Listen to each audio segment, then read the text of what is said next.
and welcome to the World at Noon. My name is Moturayo Ayigbayo. In Nigeria, INEC gives September 28th kick-off date for open campaigns. South Africa Cabinet approves new look coins. UK ex-envoy to Myanmar handed 1-year jail term for violating immigration laws. Russian chief oil magnate dies mysteriously in an hospital. In Nigeria, the Independent National Electoral Commission INEC has said that political parties will be free to begin open campaigns beginning from September 28th. Professor Yakubu spoke in Abuja at an event organized by the Commission in collaboration with the Center for Democracy and Development (CDD) on conducting election in volatile security environment.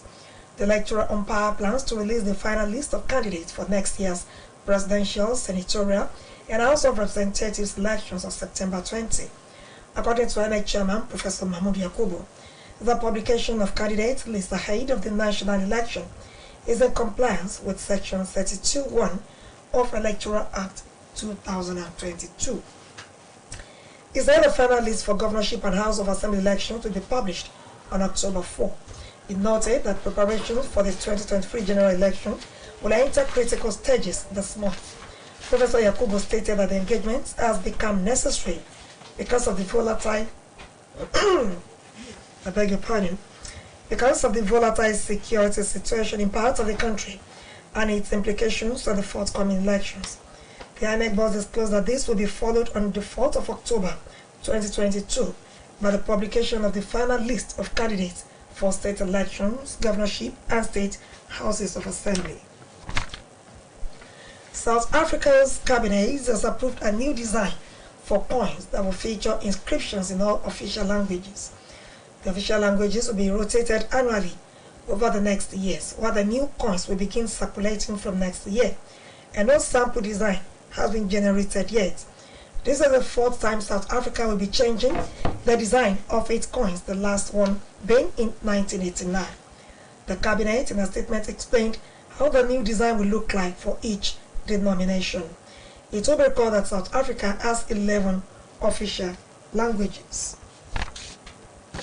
No fewer than 1,000 Palestinian prisoners held by Israel are to go on hunger strike in protest at the conditions.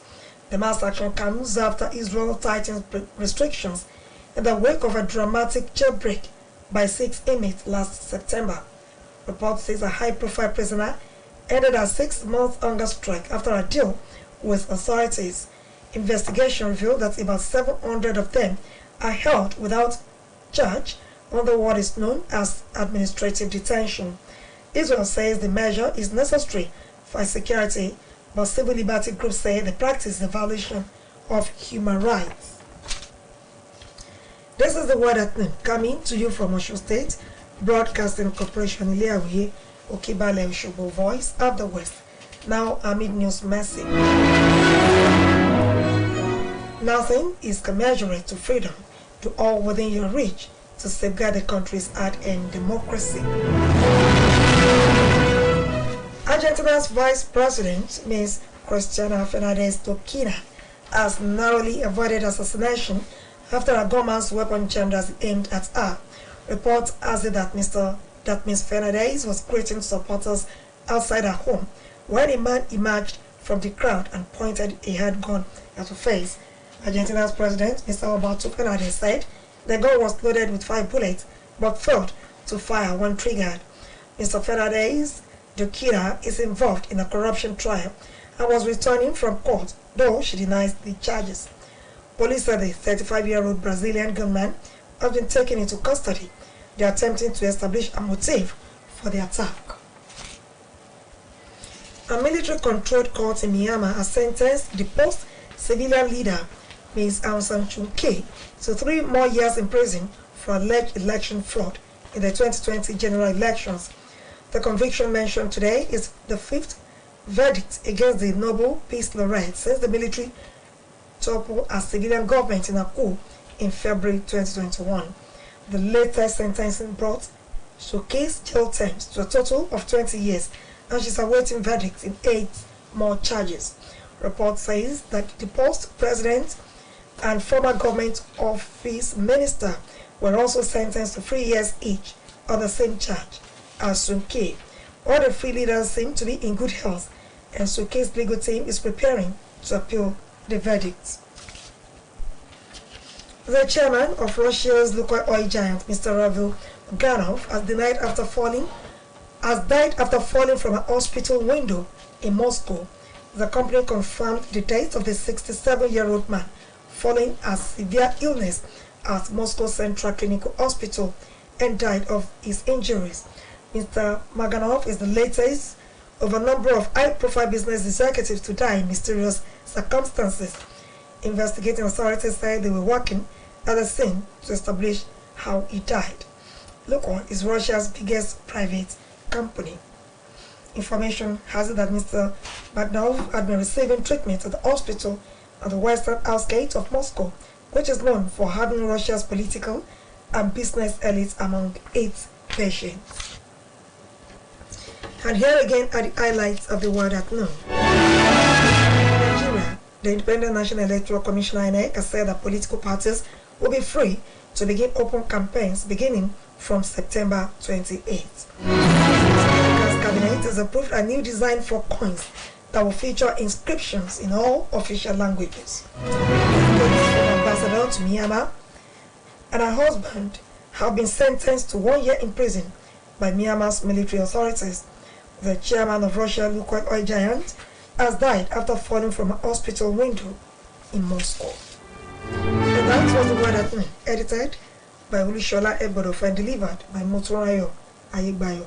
September is the Spinal Cord Injury Awareness Month across globe. In today's news talk entitled "You Can Make Them Smile Again," Olade Olanipe cover editorial desk rally support of philanthropists, non-government organizations, and government at all levels for this class of fiscally challenged citizens.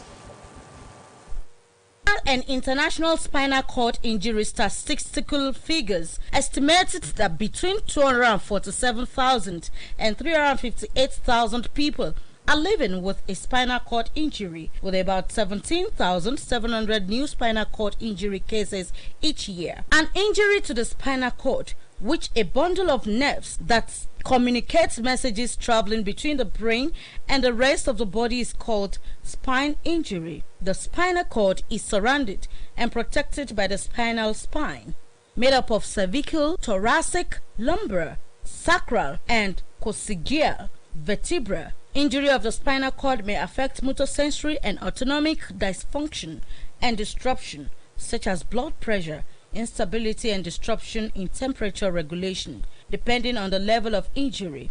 Spinal cord injury can result in paralysis of the muscles, including those used for breathing, loss of sensation, feeling below the level of injury, as well as secondary conditions. There is no doubting the fact that spinal cord injuries can cause loss of movement, loss of altered sensation, including the ability to feel heat, cold, and drench, loss of bowel or bladder control, exaggerated reflex activities or spasms. Also changes in sexual function, sexual sensitivity, and fertility, pain, or an intense stronging sensation caused by damage to the nerve, difficulty in breathing, coughing, or cleaning secretions from lungs are emerging signs and symptoms of a spinal cord injury after an accident. Extreme backache or pressure in the neck, head, or back, weakening in condition, or total or partial paralysis in any part of the body, numbness,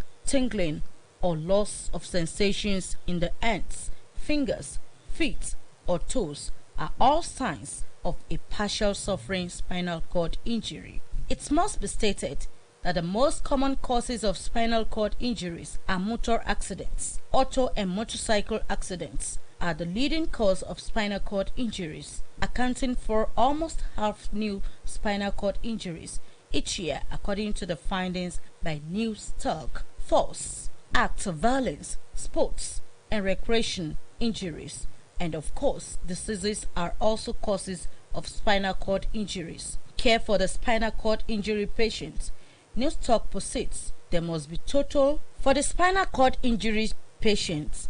News Talk posits that there must be total care to ensure that those living with spinal cord injuries do not feel rejected in the society. News Talk gives kudos to the Osun State Government, World Bank, and the Osun Agency for Community and Social Development Project (CSDP) for providing succors and support on the construction of the support center for the affected persons. The support center at Edwabon and Ife North local government has now alleviated their suffering and make life better for them, including regular visits by the spinal cord injury victims for free medical materials and seeking common solutions to their challenges.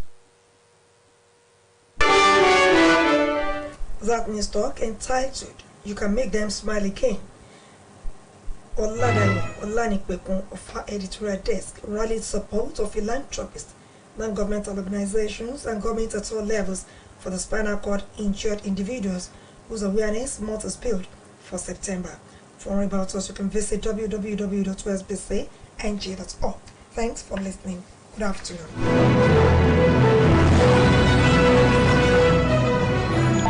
You are live.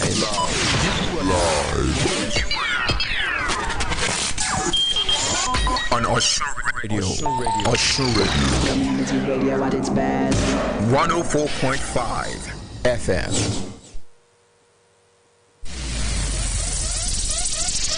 It's entertaining. It's educating. Really informative.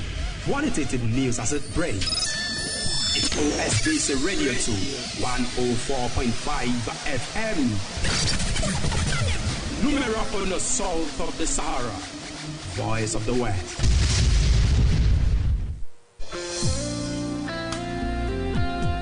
Please listen to this public service announcement. Rabies is an acute viral disease of the nervous system of warm-blooded animals, usually transmitted by the bite of an infected animal, especially dog. Symptoms of rabies-infected person are acute pains, fatigue, headache, fever, muscle pains, convulsion, and seizures, among others. Therefore, it is deadly as it kills easily if the virus reaches the brain of an infected person. To prevent these and others, the administration of Mr. Adibuiga Wetula in Osun State, in conjunction with the federal government, is calling on all pet owners to bring them for anti-rabies vaccination in all government-approved veterinary clinics where enough anti-rabies doses are readily available free of charge. Take advantage of this free offer to get your pets vaccinated. Again, be reminded and informed that rabies is fatal if left untreated. Prevention is better and even cheaper than cure. Take responsibility.